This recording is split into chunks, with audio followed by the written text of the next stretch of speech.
gibi davranmışız. Bak Sarpaş'ım. Gözümüz hiç görür mü hatun olduğunu?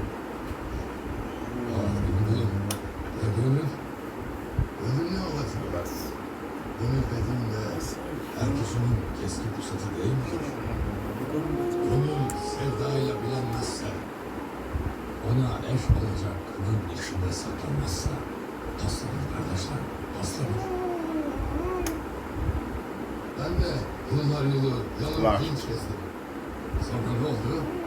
Çok şükür kendime uygun kılıfı buldum evvelallah. Çok şükür.